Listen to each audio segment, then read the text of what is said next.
audio review. This is going to be a quick and dirty audio review of the game Audiosurf.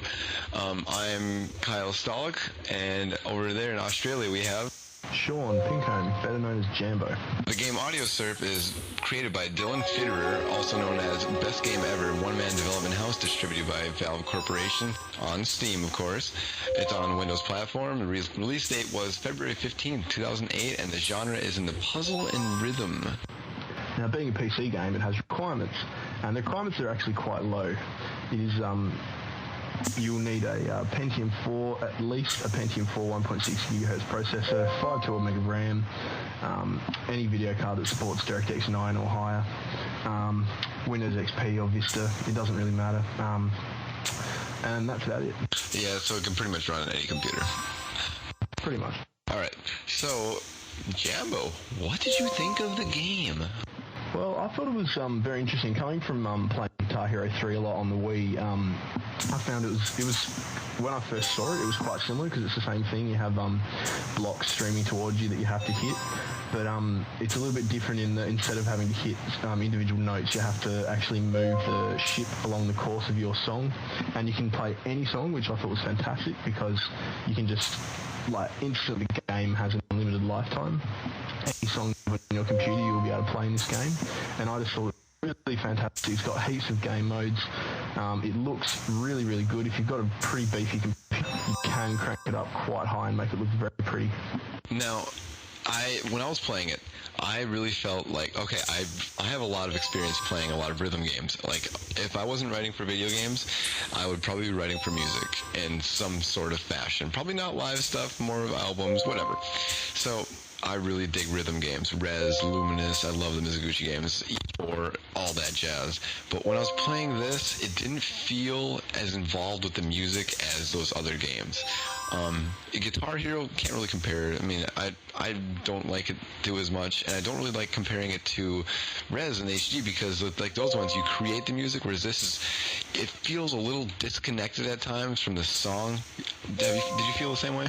Yeah, that's the problem, because whereas in these other games you're creating music or you're playing along to music that is pre-programmed, with this, when you load up a song, it automatically starts creating the level. So because there's an unlimited number of songs, some songs will work really well, others will work really bad. So there will be times where you'll be playing a song and nothing will match up, and it will just feel like you're playing a puzzle game and listening to a song. You're not really actually writing the song, which is the point of the game. But then at times you will be playing, you'll be putting on a song and it'll just work perfectly. I agree. I had, a bunch of new albums that I downloaded legally, mind you. Wink.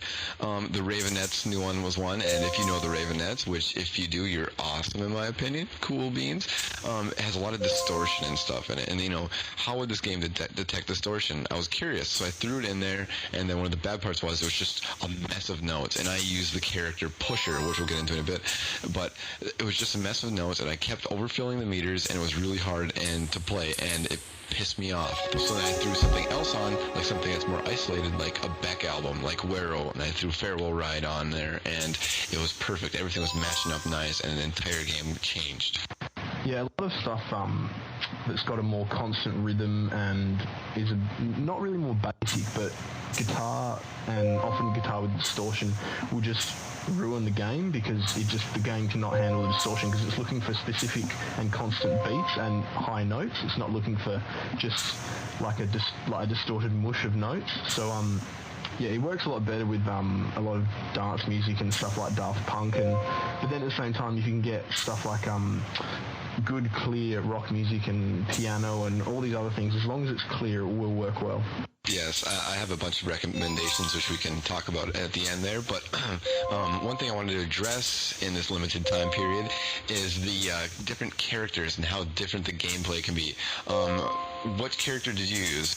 I pretty much stuck specifically with Mono and Mono Pro and Ninja Mono, which are the 3 Mono, because I just found, for me, Mono was just I don't know if you say most enjoyable or easiest, but I did enjoy it the most because Mono involves there's grey blocks and coloured blocks, and you have to dodge the grey blocks and hit the coloured blocks.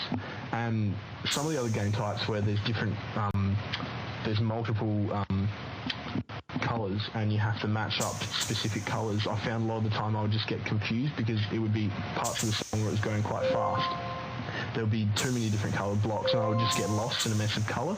But in the mono, all of the blocks that are coloured you can go for and get huge combos with, and so even though it was simple, it was addictive and I just really enjoyed it. Yeah, I didn't enjoy mono actually. I do not like that game mode. There's something about just avoiding everything, and I don't know. I don't know what it was. Maybe I just don't feel like a ninja. Maybe I'm more of a pirate kind of guy.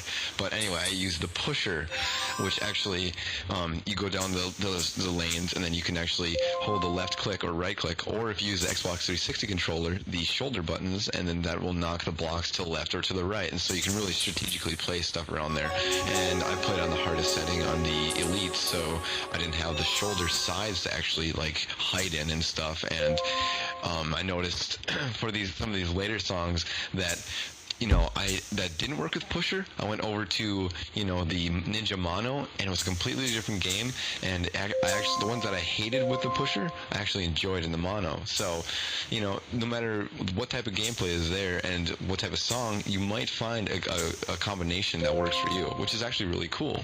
Yeah, that's one of the good things. The fact that the game does have 14 different characters with different gameplay, and while some of them are similar, there are specific differences, and that has happened to me as well. I've loaded a few songs in where I'll be playing in mono and it will just be kind of boring, or it might be too hard, and then I'll go and play something like Point Man. I also enjoyed quite a lot, where you can pick up blocks and then actually you can store up to like a certain number of blocks, and then you can drop them into whatever lane you like. And I found that sometimes where it would either be far too challenging or not challenging enough, I would play the same song in Point Man, and it would be much more enjoyable because you'd have a bit more control and there was multiple colours, and it just changed the way the game played so easily on the same song. That really appealed to me. Yeah, I love how that works in this game. It's completely new. It's a new experience, and the fact that you can bring your own music in. But there's one thing I didn't like about the game, and I didn't like the visuals and how it after a while it felt like the same thing. It felt like I was experiencing the same, not song almost, but just experience over and over again. And since my experience was dictated by the song as much, if I picked one in the same genre, it just didn't come together in such a way that Rez does. And I really don't want to compare it to the game, but it just brings you into the whole audio and visual experience, where this is more audio with a puzzle game to it. But, the potential is there for a great game. Yeah, definitely. The visuals are quite repetitive, and while you can manipulate them and change them, when you change the colours, it will just be the same backgrounds with different colours. It's not really variations on environments. It's pretty much just you load a song in, and it's the same wave kind of track that you have to run, and it doesn't really change that much. And while it is a very addictive game, sometimes you will get after a few hours, you will find that you're just looking at the same thing, and you'll just get quite bored with it because it's just the same visual thing over and over and over. Yeah, it almost does get boring. And one thing I want to address too is that there's no way to put a playlist, and it's just one song after another. Like you play one song and then you go to the menu and you play another song, and it's not very seamless. But all in all, Jambo, Sean, whatever you prefer, what would you give this game? In just quick 5-10 second synopsis, go. I'd give it a 9 out of 10. It's a very good game. It's not quite polished. There are a few issues that if it was fixed, I'd give it 10, but because of these issues, 9. Yeah, I agree. The friends list thing it's not incorporated very well. It's pretty deep in the menus, but all in all, I think the potential is there. And do you think it would work on the console? Really quick? It could. There are problems with, of course, getting your music on your console might be a bit too hard, and then there's issues with the pricing, because it is only $10 on Steam, and if you want to take it onto consoles, it's obviously going to cost a bit more.